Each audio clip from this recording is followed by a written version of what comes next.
What you're about to see is a real-life story, taken from the files of the police racket and bunco squads, business protective associations, and similar sources all over the country.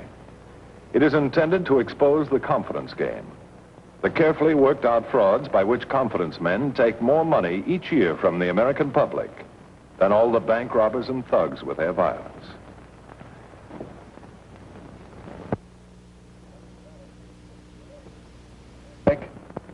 Captain Braddock, ready.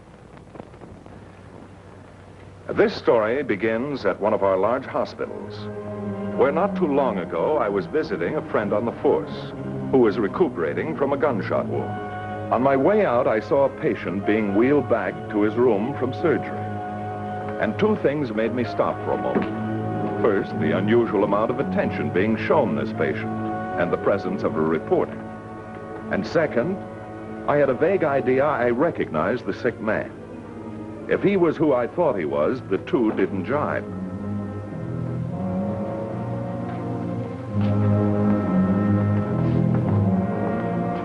Say, you're Captain Braddock, aren't you? Police department? Yeah, that's right. You don't happen to know the name of that patient, do you? Yeah, Nichols. He's a police captain, too. I wanted to ask if you knew him. Nichols? No, not offhand, no. This is my first day on the paper, and I want to bring in a good story. But I can't seem to get a word out of anyone in there. I thought if you knew him, you could help me out. How do you mean? Well, I just can't go in with police captain undergoes surgery. I've got to have an angle. You know what I mean? Well, maybe there isn't any. Just police captain undergoes surgery. No, there must be something. Did you see the attention they were giving him? 2 doctors, 2 nurses, an attendant, and the head of the hospital. If he rates all that attention, he must be somebody special. That's what I want to find out. That's my angle, see? Well, I don't know.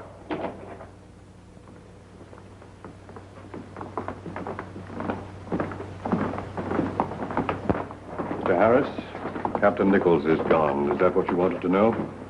Gone, huh? Was he anyone special? I mean, besides being a police captain.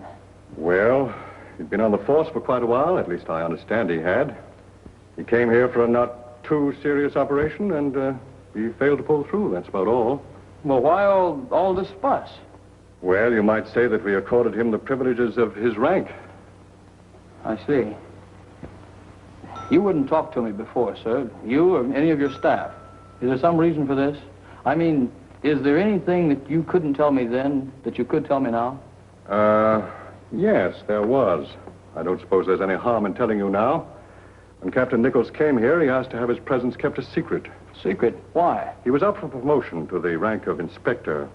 If the department found out about his operation, which of course he was quite sure he'd pull through, they would have removed his name from the promotion list.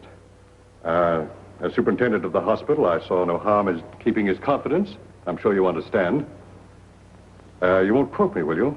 No, I can't use it. It's dead as an angle. Tied with Nichols. Yes, I suppose it did.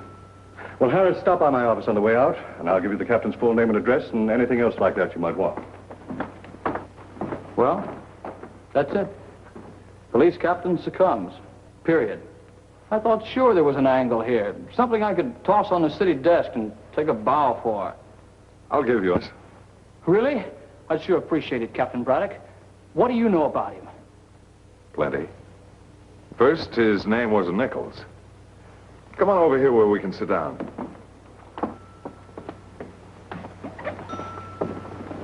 Well, here's your story. Nichols' real name was James J. Doyle. He didn't have much schooling, very little as a matter of fact, and he started out working as a plasterer. An honorable enough profession, but one that didn't pay very well for a man with his ambition.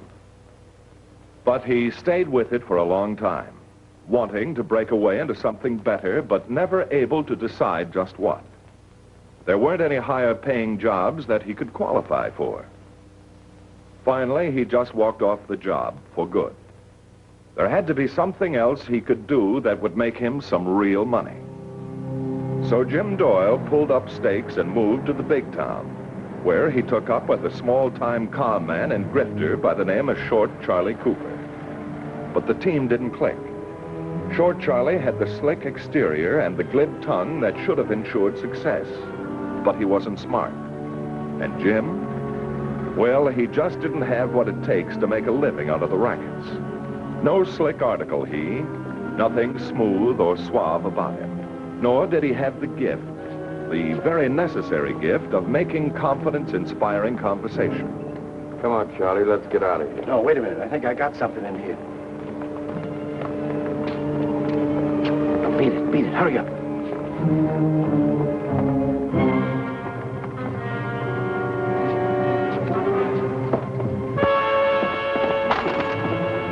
I'm sorry. That's all right.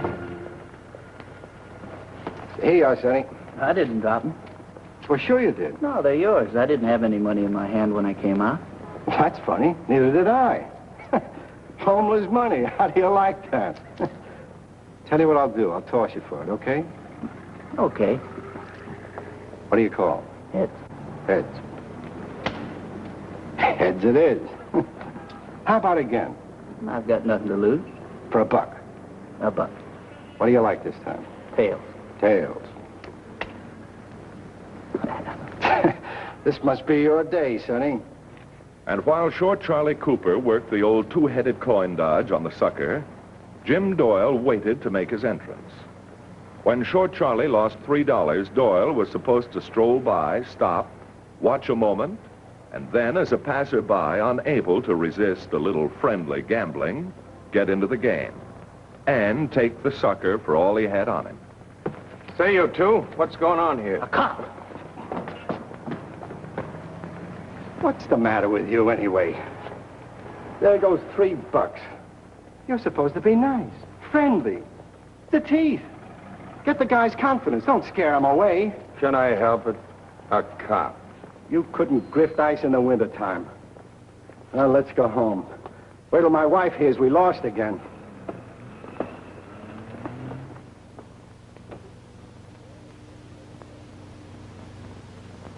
Well, at this low point in his new career, Jim Doyle should have been ready to go back to plastering. But he still had his eye on the fast buck, and he wasn't giving up yet.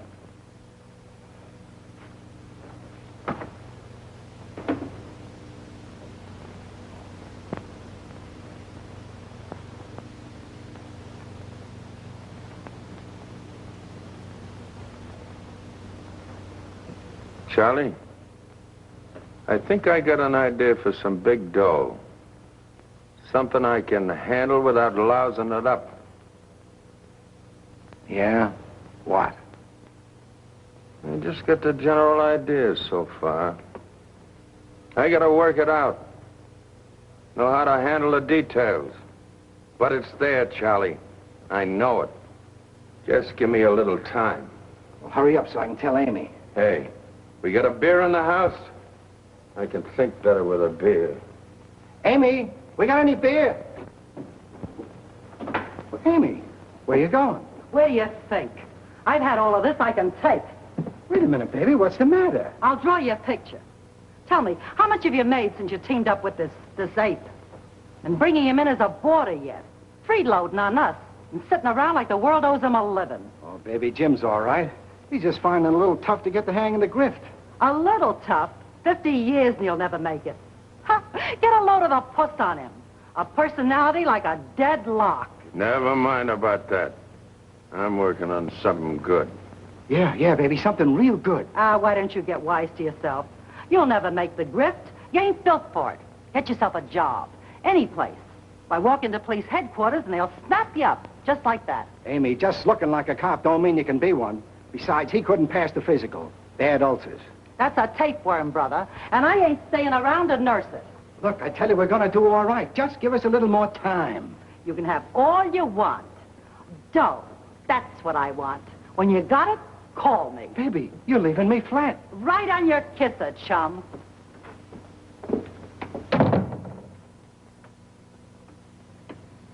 Well, are you thinking? The beer. Oh.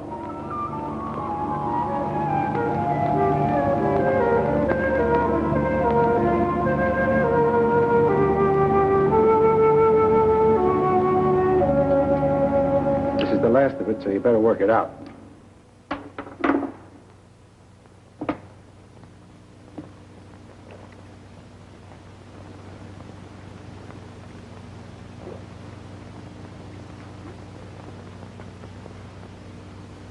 What are you thinking of just wasting the stuff? Thank you. Look, I don't look like a con man, right? No sweet talk, right? Yeah. We know all about that.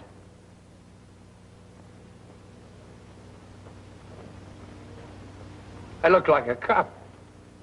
Even your wife said it. Ain't that right? What's that got to do with it? What's the gimmick? The gimmick? The smooth guy gets his by using what old nature gave him. I'm gonna get mine by using what the old girl gave me. That's the gimmick. Oh, brother, you're gonna join the force. You can't. You got ulcers, you told me. Besides, cops make peanuts. I thought this was gonna be for big dough. Who said a cop? What else could I pass for besides a cop? A jerk, that's for sure. A fireman, huh? Captain Blaney of the fire department. Could I get away with it? Well, the uniform, maybe. But where does the big dough come in? You run into a burning bank and drag it out, is that it? Nah, you'd burn your fingers. My way, it'll be a cinch. Now, get me the phone book.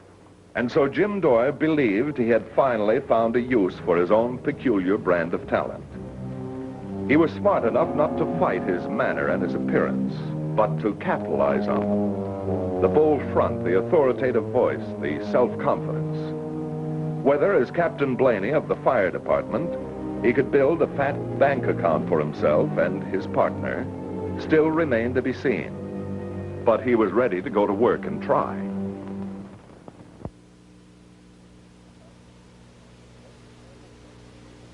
The heart of the city was the fertile field Jim Doyle selected to test his innate skill against men of wealth.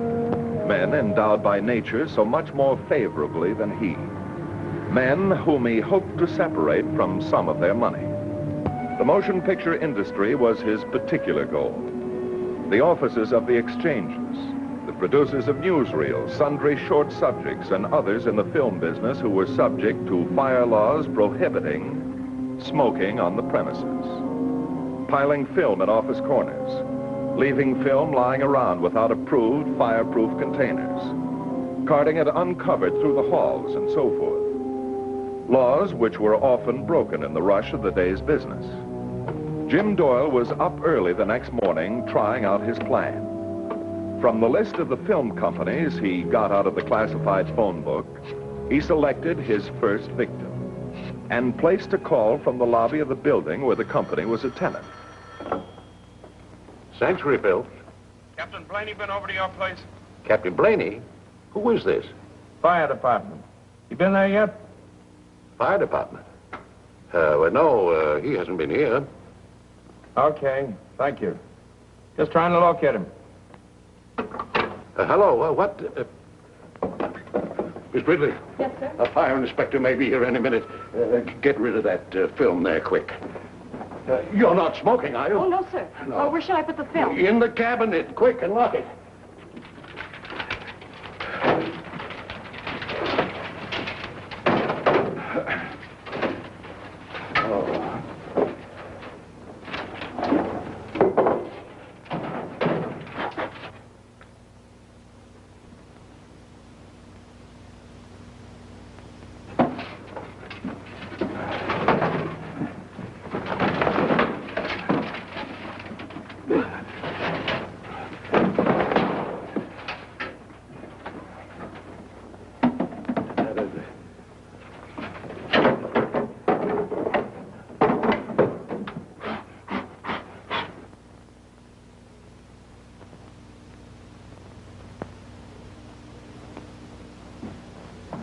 Anything else? Quick now. I don't see anything. All right, get back to work. Get back to work.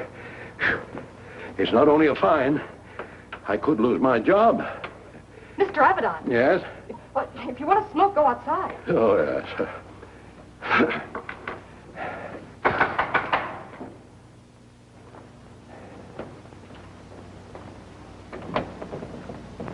Captain Blaney, fire department. Oh, yes, Captain Blaney.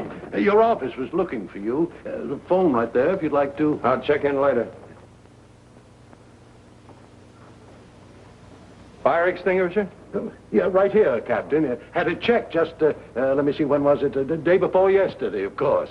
We have a drill with it every Monday without fail. Don't we, Miss Nibley? Yes, sir. There's no smoking in here. You know that, of course. Oh, yes, sir, I know that. You mean to say you never smoked in this office? No, sir. Well, not that I recall. Oh, maybe once or twice, but then I realized what a fire hazard it is, and never again is too dangerous. When I want to smoke, I go outside. Oh.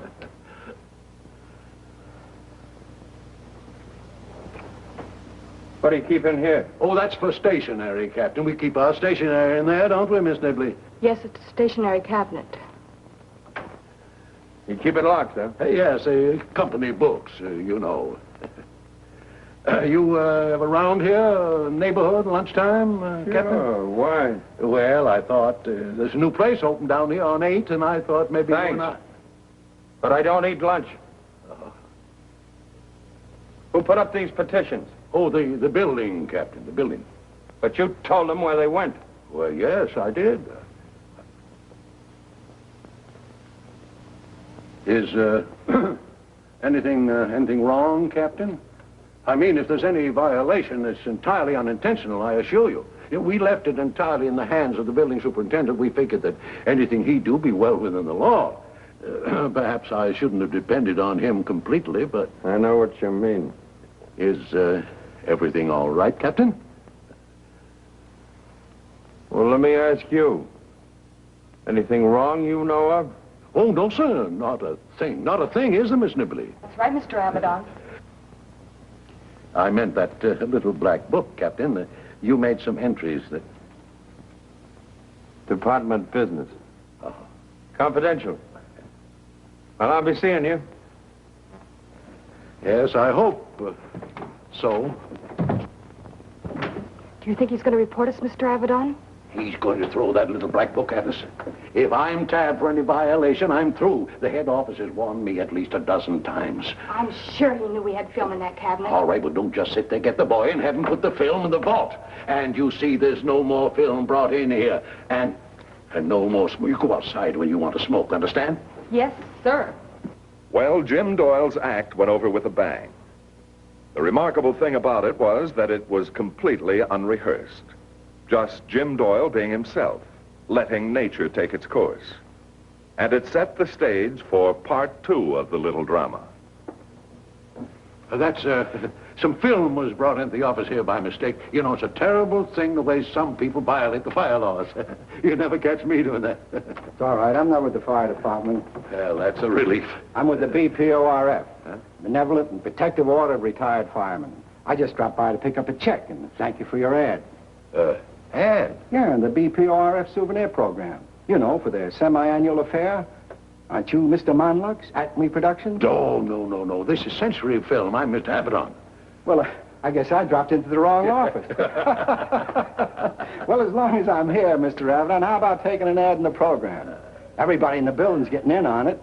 Well, I don't know. Well, it's for a worthy cause. Not only for the retired firemen, but their families. The widows of the men killed in the line of duty. The organization with a heart, they call it. Well, you see, the firm doesn't have a budget for that type of thing. Well, I'll be very happy to take your personal check, Mr. Abaddon. It's only $100 a page. That's quite a sum of money, especially right now. I think I'm going to have to pay a stiff fine.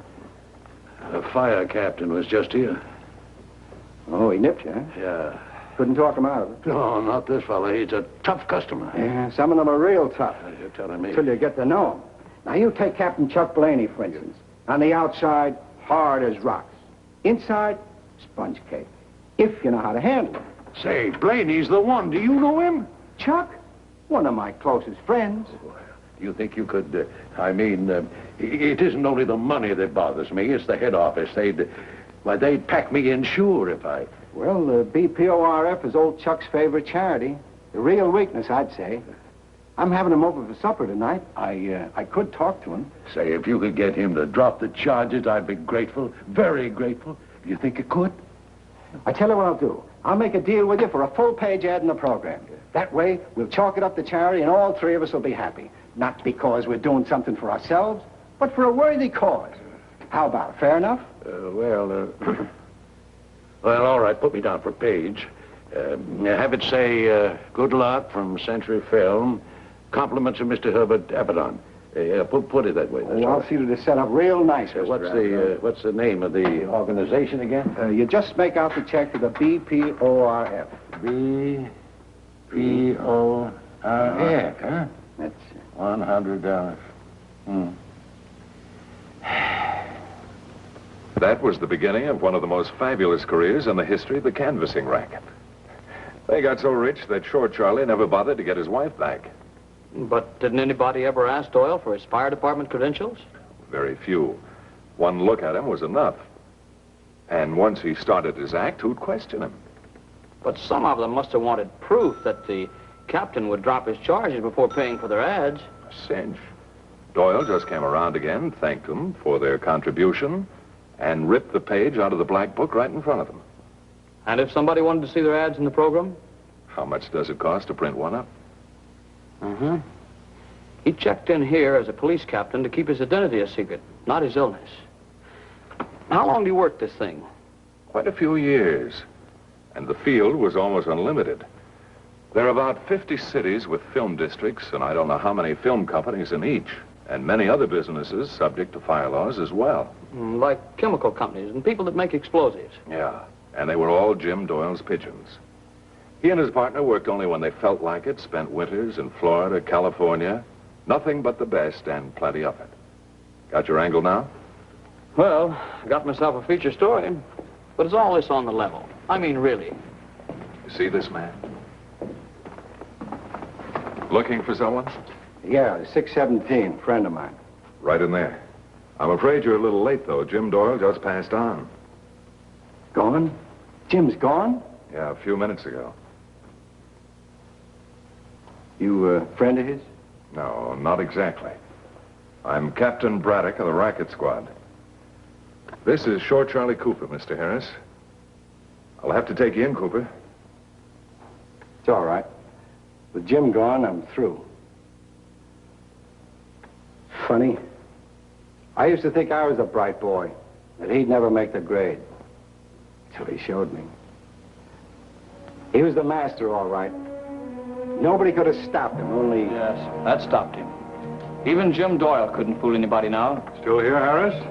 Yes, I've been talking to a friend, Captain Braddock, police department. Captain How Braddock? do you do? You knew Captain Nichols? Quite well. Oh, that's too bad. The force has lost a fine man. Fine man indeed.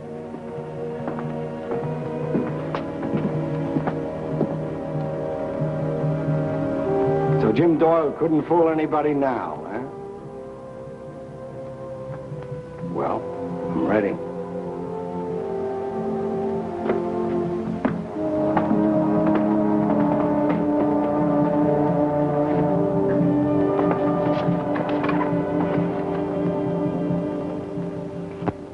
Well, that's the story of James Doyle, alias Captain Blaney, alias Captain Nichols.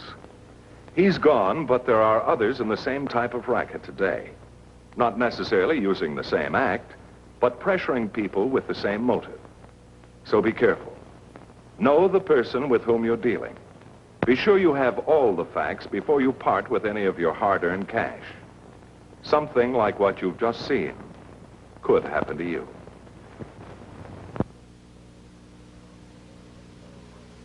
Closing this case now, or rather the courts will, but there'll be others, because that's the way the world is built.